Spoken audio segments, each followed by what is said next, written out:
What's going on, everybody? We got Justin and Eric here from CLG. Don't mind the moving camera. We are in the car on our way to Fallen, hosted by HMGS in Lancaster, Pennsylvania. Eric, you want to tell everyone exactly what is Fallen and who HMGS is? So HMGS is Historical Miniature Gaming Society. They put on 2 or 3 big conventions, depending on what the eras are that are currently being gamed. So it might be early war, it might be Polish war, it might be samurais, all kinds of weird stuff. But basically, it's a chance to go down, get a bunch of games in for the weekend. It's usually a 3 or 4 day event. And you can go down. We usually hit the vendor hall, spend way too much money.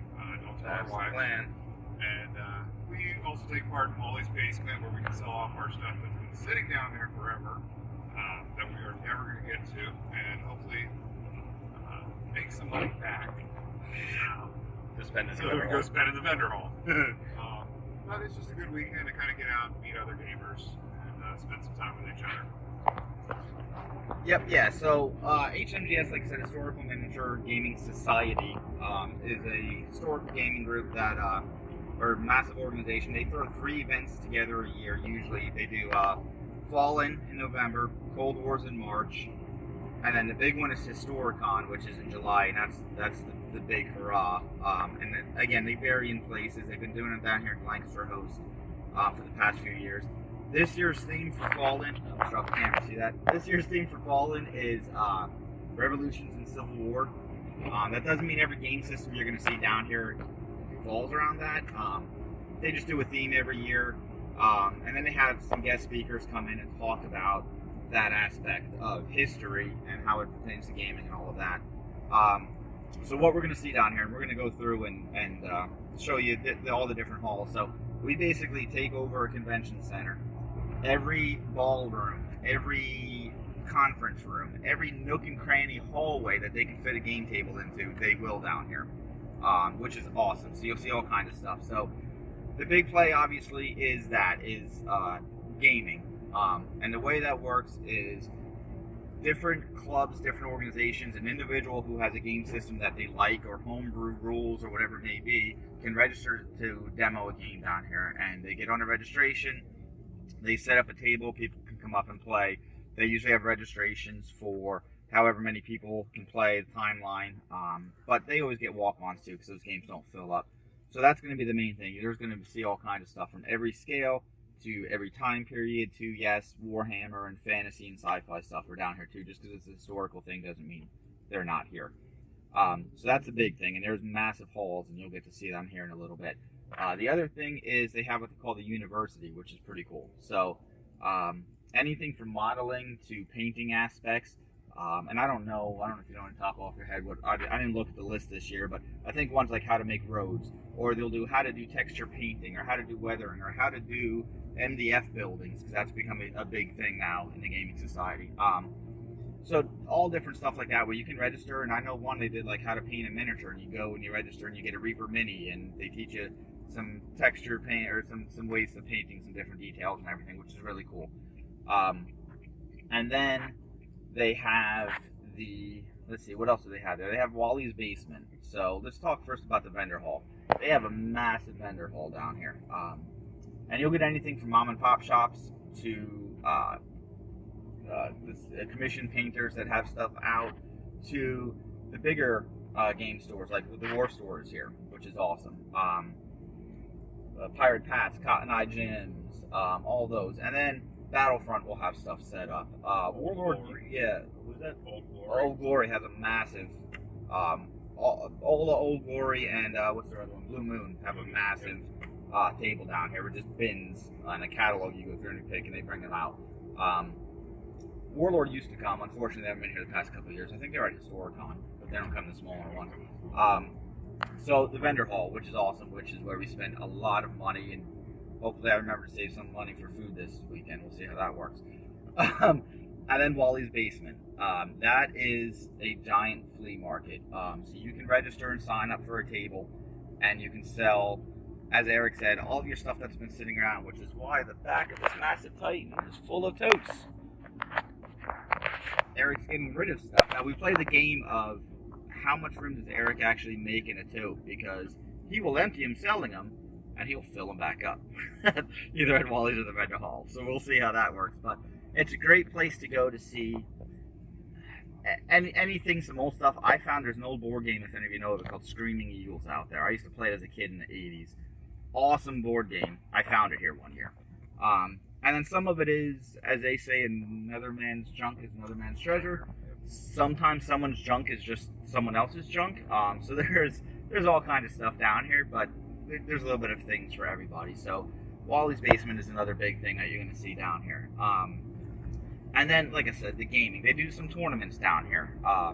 Flames of War has a tournament that qualifies for nationals. Bolt Action will have a tournament going on down here. One of the local Berks group is their Adepticon, Mechanicon. There's a huge 40K tournament going on down here, which is pretty cool. And then there's all kinds of other small stuff going on down here as well, as far as tournaments and historical events and stuff like that. So we are pulling in now, so don't mind my awe. They're doing work down here at the Lancaster Host, so it's different every time we come down, which is interesting. And they actually have parking this time. So hold on one second here. So yeah, so you're gonna see all that kind of stuff down here. We'll get filming of all the different areas. We are staying the night down here tonight, so we'll probably give you a recap of the day tonight and where we're going. I mean, I know we're kind of in the parking lot and going crazy, but you know, my plan for today is basically going to be, I actually signed up for some games this year, which is the first time ever to register for them. I'm going to try out some Blood and Plunder, because I made the mistake to a certain group of individuals stating that I watched a YouTube video on Blood and Plunder, and 2 weeks later Eric's posted pictures of painted Blood and Plunder miniatures. So I'm going to give that a try today and see exactly how I like it. And then it's just kind of some walking around and shopping.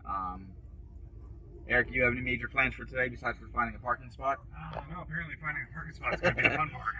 You gotta love when they're doing construction at these places, because half of there's contracting stuff and timbers and beams everywhere, and half the parking spots. So it'll be interesting to find some spots here. But yeah, so that's kind of the plan for today. Usually Friday is just us walking around and getting our bearings, and we'll give you a recap again tonight of what we got done and what we're planning on doing tomorrow. But I think that's going to be long enough for now. We're going to find a parking spot, and we'll get in here and get registered and show you some stuff. So stay tuned.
Alright everyone, we're back.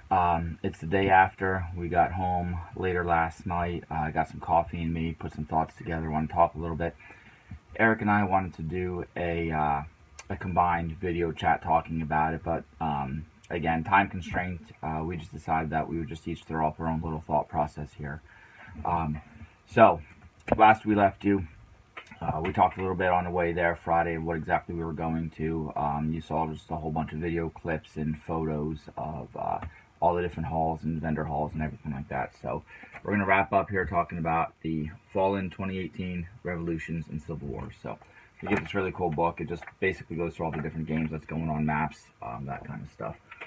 So what we actually did, what I actually did this weekend. So we got there Friday. Got there around 10 o'clock, 10:30 Friday. Didn't do a whole lot. We registered. I walked around to find where my game was going to be for that day. And we went and just grabbed a quick bite to eat there at the hotel. The vendor hall opened up at 12 o'clock. We did a quick rush through the vendor hall just to see what was in there. And one of the stores was, and I'll show you the swag stuff here or the stuff I picked up here. But one of the vendors was doing a deal with Blood and Plunder. If you bought something, you got a free mini that's not for sale, and I'll show you that when we get into showing you what I came home with. So we quick did a run through there, and then we had our Blood and Plunder game at 1 o'clock. So we get up for the Blood and Plunder. Matt was also signed up for it. Eric was not. He was just going to kind of sit back and check it out. It was set up for 6 people is what they had for registration. And Matt and I and one other guy and his son, young son, showed up to play, and that was it. So Eric jumped in. Eric and I took one team. We took the Spaniards. It was the raid on San Cristobal. Basically, the theme was the pirates were pushing inland, landing, and they had to sack and raid the town, and we had to defend it. So Matt and this other gentleman with his son took the other side, and we played through, and that lasted about 3 hours. The guy running it did a great job. He openly admitted in the beginning that he'd only played the game 4 or 5 times, only demoed it 1 or 2 times. It was run by Hawks, and forgive me, I can't think of what it stands for right now. Hopefully I'll remember, and I'll put it along the bottom here as I'm talking.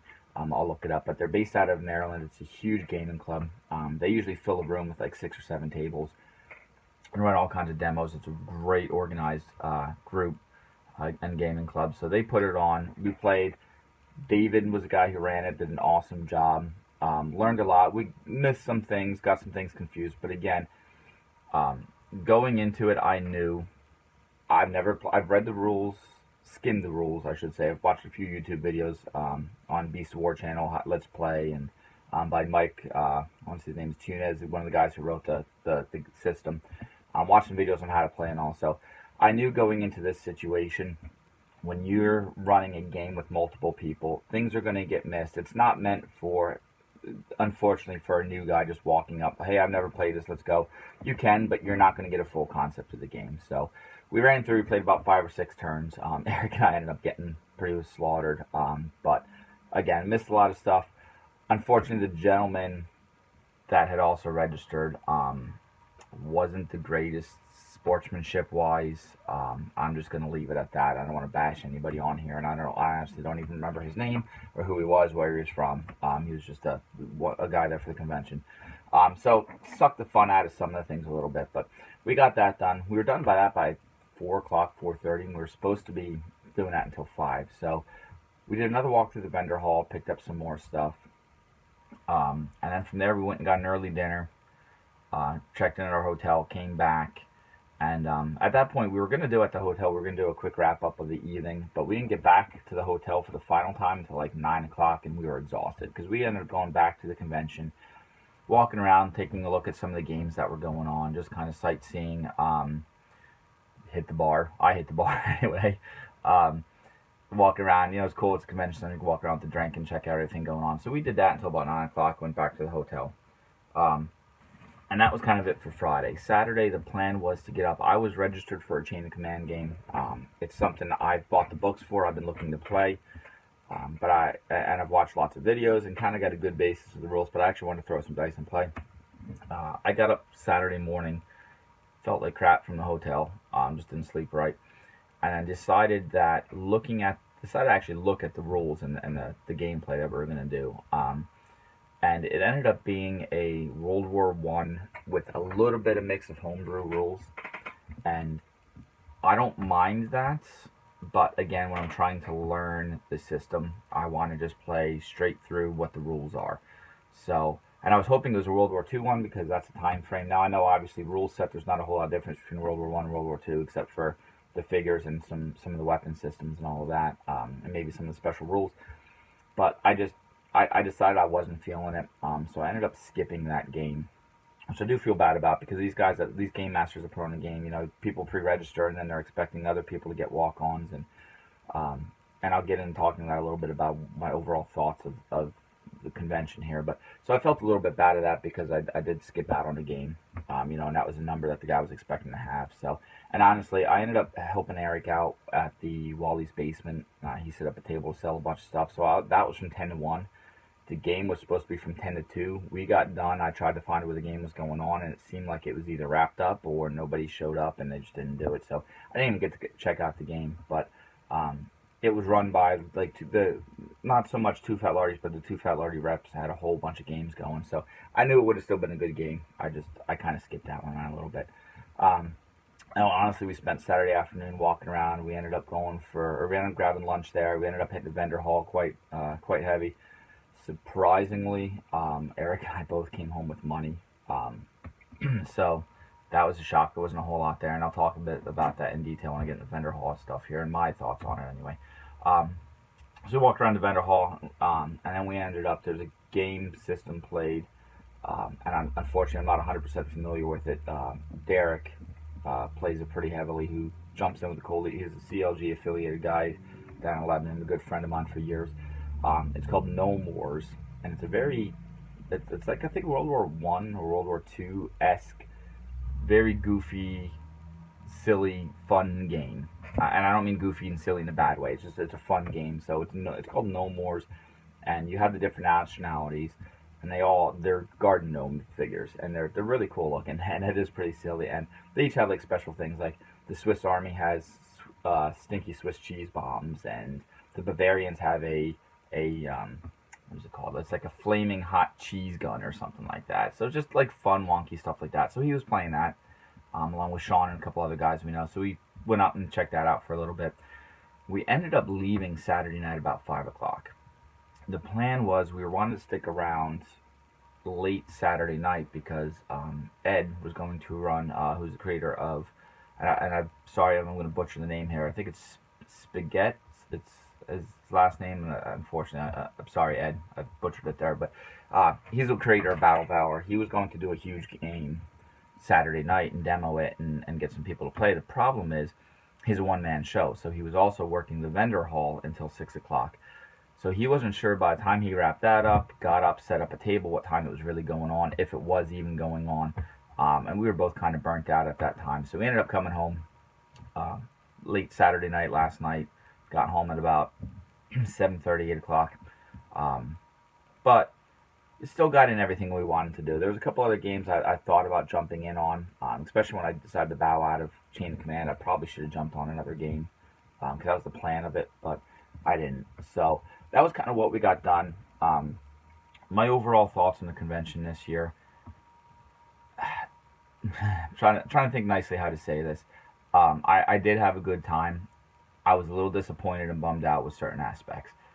The Lancaster Host is constantly under renovation right now. They're doing a massive overhaul on the convention center and hotel, and what they're doing is great. And in the grand scheme of things, in my opinion, what they're doing while still being able to hold these massive events and conventions, because obviously the Fall In and these historical convention, gaming conventions aren't the only thing that go on down there. They have like cheering competitions and all kinds of stuff at this place, obviously.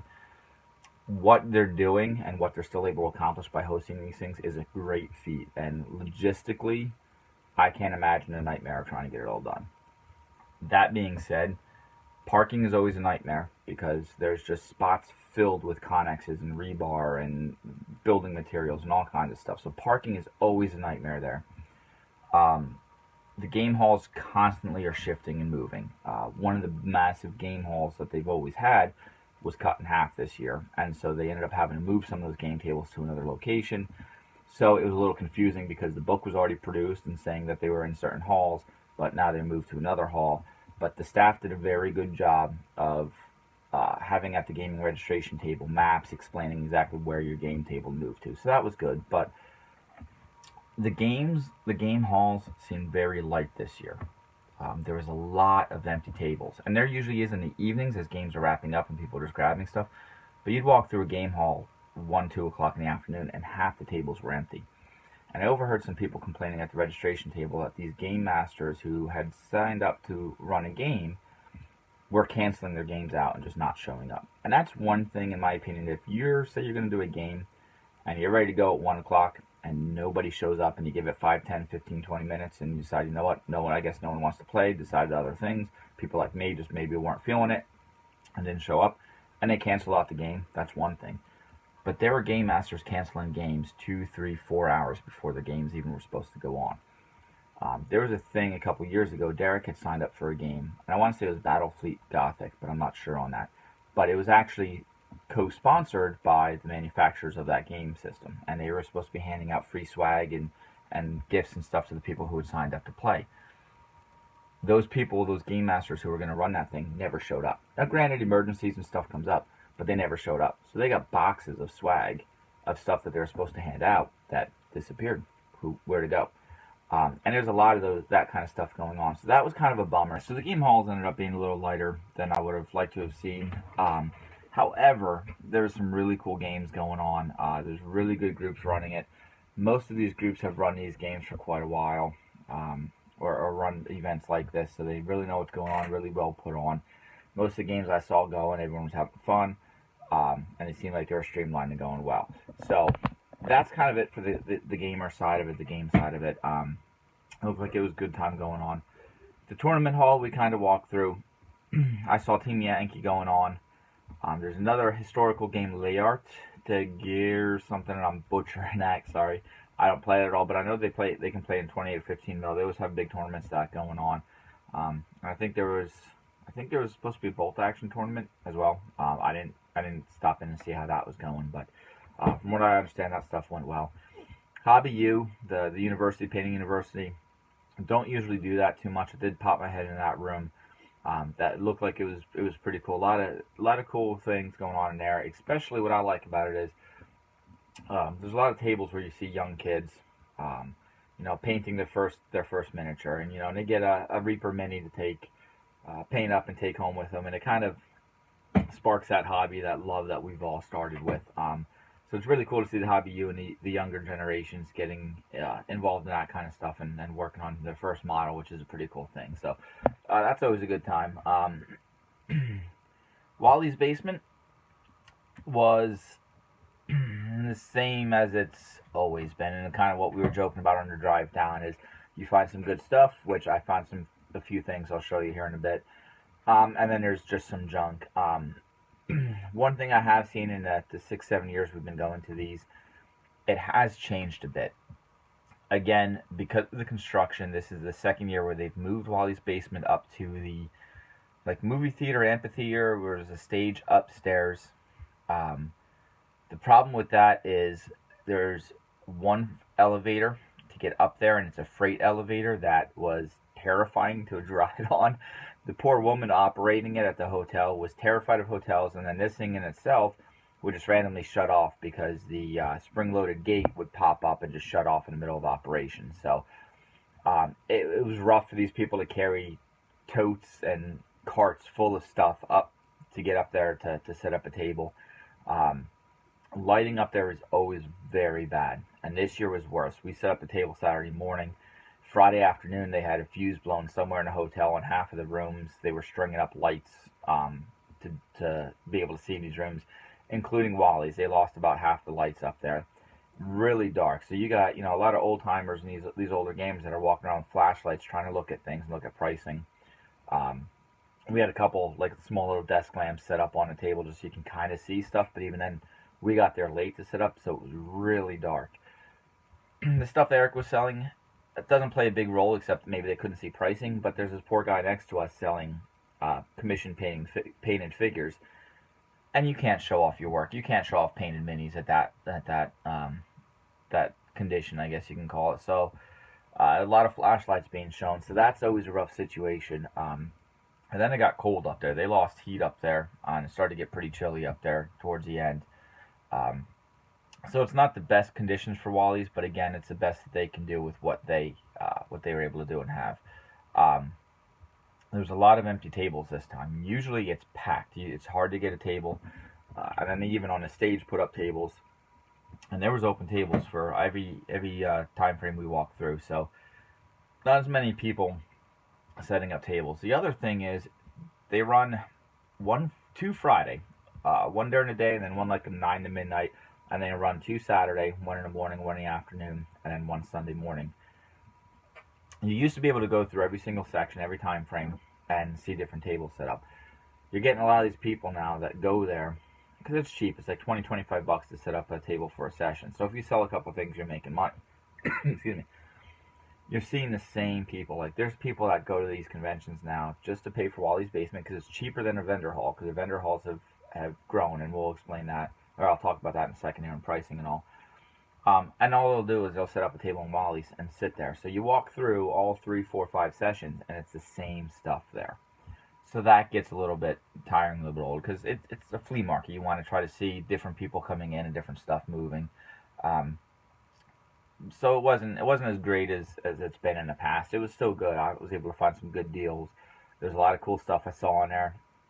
Somebody had an original Mordheim book from GW, and I walked past it and thought, yeah, that's pretty cool. I'm gonna have to go back and check the price tag on it. It was gone. So there's some of that stuff you see in there that you got to grab right away.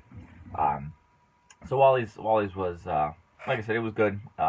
Preferred to be a little bit better, but who wouldn't? Then you got some of the guys in there that are working tables that, are banged up boxes or want an MSRP or above pricing for it. And if it's an out of print model or something like that, I can see that. But some of the stuff was just a little ridiculous in there. But again, there were some good deals. So that's Wally's Basement. It is what it is. But yeah, so the vendor hall. And this I have mixed reviews about as well. And I'm just trying to give an honest account and opinion on what I felt about this event. The vendor hall, again, with the construction they're doing there, you had to go out of the main convention center down to the separate building where they had the vendor hall. Years ago, you used to be able to enter through the front, which was right by the convention center, not an issue. This year, now, the past 2 years, you had to go all the way around to where they had the main doors. Problem with that is they have the parking lot torn up. So you're walking through mud and puddles or anything, that kind of junk. Or you have to go around the long way on the other side, where at one point the grass is really slick and there was a couple guys falling down in the mud. And so that was a little bit rough. And of course it was pouring down rain Saturday, so we got wet and miserable. But you go in and you saw in the videos the amount of hall or vendors there are there, which is great. There's tables everywhere, and I got kind of an overview panoramic up top, kind of looking over everything. That's pretty cool. The problem I see in the vendor hall is a few things. First, it seems like there's less vendors in there, but the space is still being filled up because you get some of these bigger vendors and bigger stores that are buying 2, 3, 4 spaces and just setting up a whole long area, which is great for them. No doubt that's what they're there to sell, but they're pushing out of a lot of the smaller mom and pop businesses that we see. The War Store was there, which I love the War Store. I buy from them all the time, and they were on their 20%, but they had a huge spot. Right next to them was the hobby place, and they had an issue last year because of the way they had the hall set up, that there were people grabbing stuff off the hobby place shelf and buying it at War Store and vice versa, because they're the same thing. They were selling, the shelves look exactly the same. They're selling the same product, the same price, right next door to each other. So you're starting to see a lot of that. There's a lot of vendors just taking up more room this year. Again, not an issue. The problem and concern I see with that is, and I'm not one that's always looking. Let me preface this by saying I'm not always one looking to get over on vendors, and I want awesome stuff at super cheap prices or basically free. But when you got places like the Hobby Place and the War Store and these big companies, you're at a convention, you're at an event, and there was nothing different than if I would go online and buy it, except for free shipping. They were still doing their MSRP and 20% off, or they were still doing same price. There was very few vendors that were doing anything special for the event or for the convention. As far as like maybe an extra 5% off, or um, the one store, and I'll show you when we do Firelock, where I bought some Blood and Plunder stuff. You got a free mini that was part of, and I believe it was part of their original Kickstarter. Um, that you can't buy separately. I think it was like a stretch goal. It's a female pirate. It's a pretty cool mini. They were giving that out if you bought something from them. So there was a little bit of incentive there. Other than that, there was 4, 5, 6, 7 stores where you could go look for bolt action, and they all had the same thing. And it may be $1 cheaper here. It may be 50 cents cheaper here. But really, it was the same type of thing. So there's really no draw to go to any specific vendor stall, other than, oh, I bought from them before. I like working with them, or whatever the case may be. I like their stuff. Other than that, it was the same thing. So it was a lot of repetition of the same type of stuff. There were some places that were doing certain deals and specials, and that was cool. There's stuff there that I don't see that often. I can't think of the name of the vendor, but they have a huge selection of BattleTech stuff, which is cool because you don't see BattleTech much anymore. So stuff like that stood out, and that was pretty cool. But we've learned again in the years past, because it's the same type of stuff. You got to walk the entire hall. Eric wanted the Western Desert book that just came out for bolt action. So you got to walk and check every single stall because everybody's carrying it. So what's the best deal?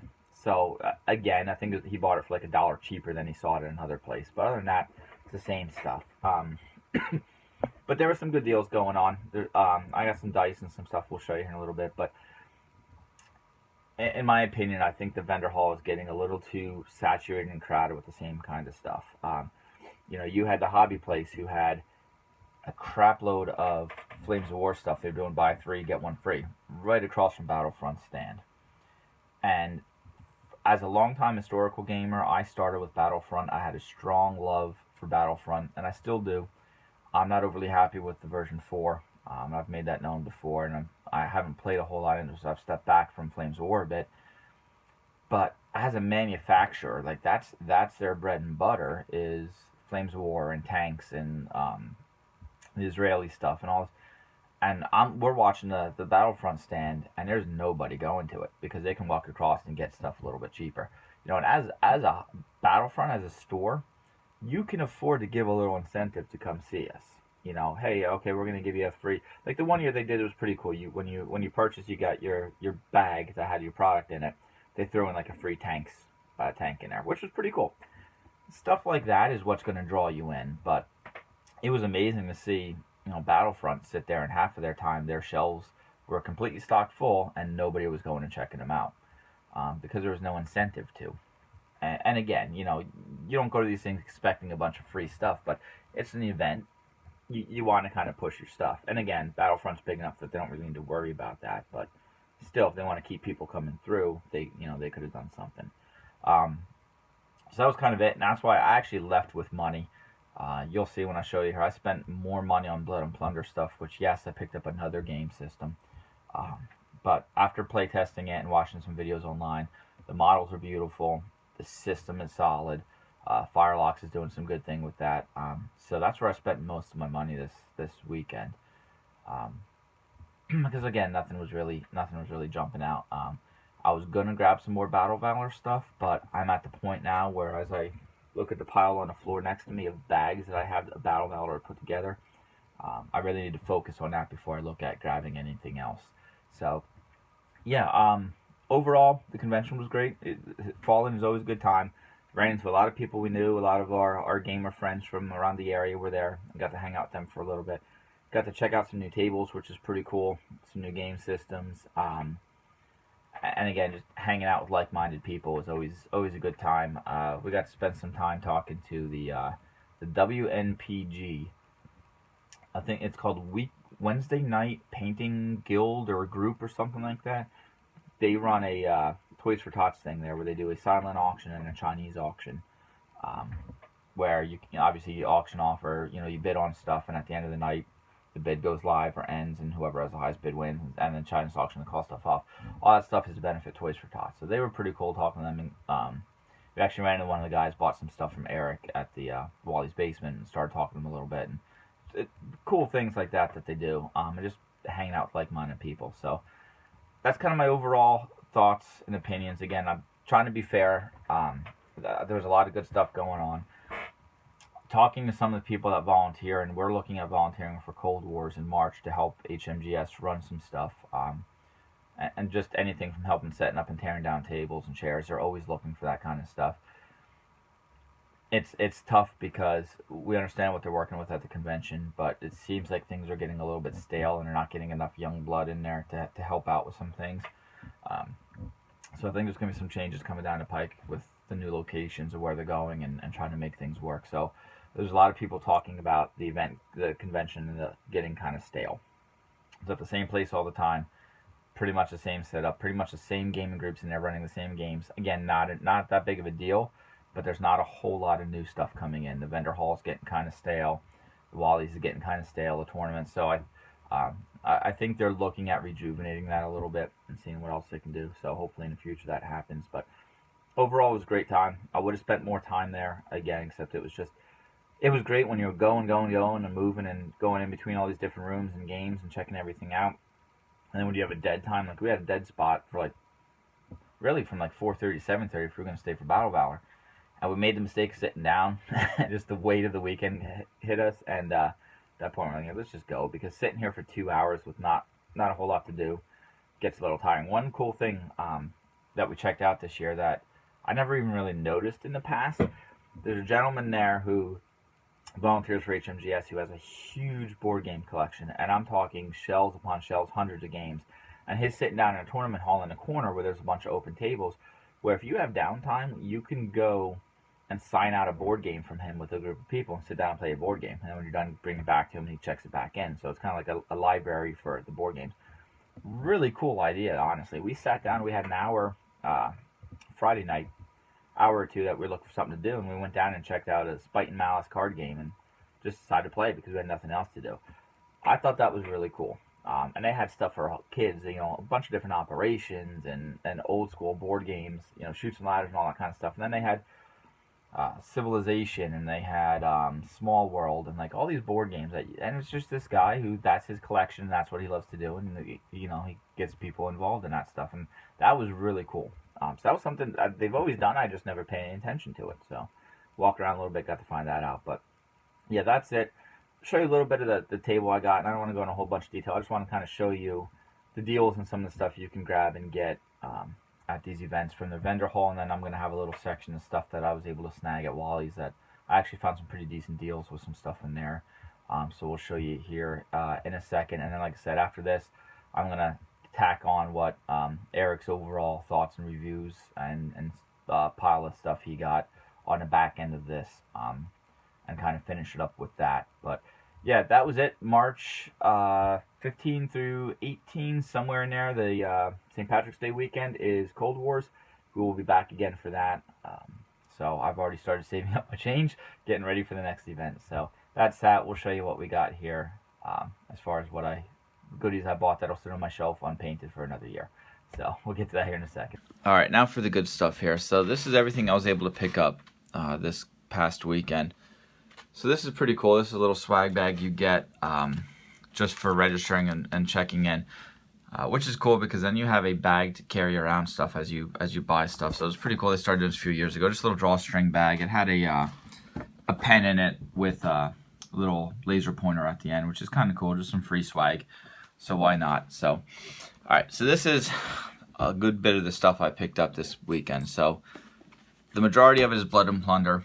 I'm not going to go too much into the rule set on this now. I'm sure we're going to be doing some bat reps and demos on this pretty soon. But it's a great 28mm pirate game written by Mike Tunez, who was actually there, which was really cool. I was just saying I'm kind of kicking myself for not having him sign the book while I was there, but he was busy doing some demos and I didn't want to bother him. But 28mm, it can be completely land-based, it can be completely sea-based, you can have a mix of everything. So it's a really cool rule set. This is the game I demoed down there by Firelock Games. So I picked up the rule book, and then of course I picked up a whole bunch of stuff to go with it. So the first is I ended up going with the Dutch. It's one of the newer factions that just came out. We have a little bit of everything. I think Matt went French, Eric went Unaligned and Pirates. I think Derek ended up picking up some English stuff. So we have a little bit of everything mixed. So these are really cool. It's $65 for a starter set. And you can see you get a whole bunch of stuff there. So it's enough that when we figured it out, I think it comes to about 119 points just for what the box set is. Which is really cool because if you go to Firelock Games website, they have a Blood and Plunder force builder, a free force builder, where you can go check it out and then build your force, print it with all the special rules on it. So it's a really cool free thing they do, so you can see what you do. But I mean, 119 points just here alone. We're going to start at 50-point games. This will last us quite a while. I did pick up some extra stuff, some European sailors, some Militi.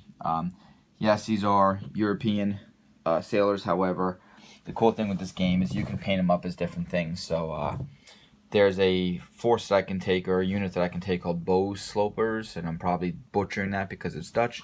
But they're really cool group of guys. So then we have, underneath it here, you have activation decks. The way you play this card, or this game, is it's a standard, it almost looks like it's a 52 deck, or card deck, just like a regular card, a deck of cards, with hearts, spades, diamonds, clubs, all that stuff. And what you do is, these will have, you can kind of see on them, like the 2 of clubs, if you guys are inexperienced, trained, or veteran, how many actions you get. So it uses a sort of randomized activation, but you do still have some control over it. So they have all the different faction cards. I picked those out.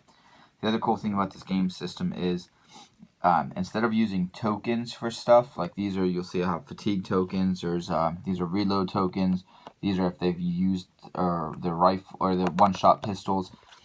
It uses dice to mark your stuff. The cool thing about that is, if you've seen any demos on this stuff, is when you're trying to pick up a flat token on a pirate ship or on a ship, it's a little difficult, so they use dice for that. And then I picked up a sloop, I want to say it, one of their ships. Their ships are awesome. They come with everything you need. You can see what it looks like when it's assembled. It doesn't come with any fabric for the sails, so you can put sails on them, or you can leave them like that. It's tough to put everything on it when you're moving figures in and out of it, but it comes with everything you need. So I ended up picking up the slope for it. This is, see if I can focus in on it, but this is the free female character you got when you did a purchase. Like I said, these were actually part of the Kickstarter. They were a stretch goal, I believe. So you can't get these anywhere now unless you're a part of that Kickstarter. So it's cool they threw that in just for being there. And then every good pirate game, you need some coinage. So I picked up some pirate coins. These are actually replica. I think they said like 1690 coins. And I had them in different colors, so pirates, you gotta go gold. So I picked up a bunch of Blood and Plunder stuff. That there, everything I built, or everything I bought there, I built it in the Force Builder. And it's like 161 points. So it's everything we're going to need to play for a while. I'm pretty much done with it. I need to buy some 10-sided dice. I have some upstairs, but I want to buy some specifically for this game. But other than that, that's pretty much it. The next thing is some crooked dice, terrain. These are really cool. They're resin casts for, I got some crates, I got some barrels, that kind of stuff. These are going to work for when we play Mordheim. These will work for Blood and Plunder. These will work for if we ever get into Black Powder or some of the other 28mm games. They're just universal. They're good for a whole bunch of different stuff. I was able to pick up some dice. So there's a stand there that in the vendor hall that has just massive collection of Chessex, and that's where I got the coins and any kind of weird dice that you can think of, metal dice, collector dice, whatever. So I picked up a whole bunch of these little ones, what is it, 32 mil? 2 of each color, because these are, I'm going to end up using these for grunts. For those not familiar with grunt system, it's 2d6 plus whatever you're rolling against, your soak, your defense, whatever it may be. So when you have a unit of like 8 guys, you're rolling 2d6 for them each. This way you can kind of color code them, and it keeps it easy and clean. So big bin, you just dig through and pick out dice, which is really cool, especially as any gamer out there knows, you can never have too many dice. there's always more you can have and always a different color. So picked up a bunch of them. This is pretty cool in a sense. It's from Dave's Baggage Train. You can look them up online. They do these trays for storage. He does anywhere from inch or half an inch, I think, on up to 5 inches. I'm not going to steal his thunder. I will say that you can find some of those in the smaller, up to 2.5 inch on certain websites if you Google. But the bigger ones he custom makes himself, but he sells there, and I need that for, I have all my Necron stuff stored in that for 40K, and I need something for some of the taller models, and like the Stalker and everything, so I picked that up, and I mean, it's 17 bucks, it wasn't bad. I was a little upset to find out that the bottom, he's gone a little cheaper with like a heavier cardboard, which isn't going to work for holding heavy stuff, so I'm going to end up having to modify that bottom a little bit before I start putting big stuff in it, but again, not bad. I decided to include these in my little show here as an obligatory. My daughter, I have a 7-year-old daughter who has gotten into gaming by playing HeroClix. And she collects all the female characters, of course. So she wanted me to pick her up some. Mainly, she was all excited about Gamora because of watching Guardians of the Galaxies and wanted a Gamora. There's a vendor down there has bins upon bins upon bins of HeroClix and HorrorClix and Mage Knights and all that kind of stuff, and you just dig through, and they each cost $1.50 or $2, $2.50 depending what they are. So I guess I'm a little bit of a sucker to make my daughter smile because I spent 32 minutes digging through bins to find that stinking thing, but I found it for her, so I had to throw those in. So that was kind of my haul from the vendor haul. Again, most of this stuff came from, I want to say it's Phalanx Consortium. They have a website, but that's where I got all the Firelock stuff, the crooked dice from. Again, unfortunately, I can't remember where I got the dice and the coins from. I'm not sure if they have a website or not. And then that came from Dave's Baggage Train. Again, check him out. They do have some pretty cool stuff. He does do MDF fences and some buildings. I do have some of his buildings for bolt action. They're not bad. I don't know if I do a whole table of them, but they're decent. The fencing I do like. That's what all my fencing is on the bolt action tables you've seen from us. They're all Dave's Baggage Train. So that was pretty much everything I scored. What I do want to show you is, as I said, Wally's Basement can be hit or miss. This time was kind of in between for me. So my son and I play 40K and Fantasy together, and he plays mainly Necron and Skaven. So I did more shopping for him in the basement than myself. But anytime you find any of the older models, like that was 20 bucks, so that's pretty decent. The Monolith, and then I actually found some of the old metal flayed ones. For those who play 40K, know they went to Finecast, and then I think they're plastic now. But these are the old metal models, which I love. Guy was selling for 25 bucks for the flayed one, so you can't beat that. And the Monolith was normally $66 somewhere in there. Built and painted. Was 30 bucks. Now it's not like it looks good on camera. It's not the greatest paint job up close. It would definitely be what I consider a tabletop standard. But 30 bucks for an assembled Monolith that I don't have to put that beast together or paint it was a pretty stinking good deal. And he had a whole bunch of stuff there, so you can find grabs down there. It just depends how hard you look and how hard you want to bargain.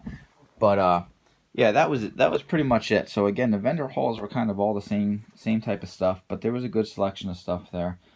And again, the only talking about earlier about deals and drives and pulls to get you into their stall, the only real thing that I got there was that free miniature. Now that's pretty cool, and I'll give it to him. But I'm getting to see Mike Tunez sitting there actually demoing Blood and Plunder and their new system, Oak and Iron, that's on its way out. It's at a Kickstarter right now. It's same thing. It's ships. It's a naval game.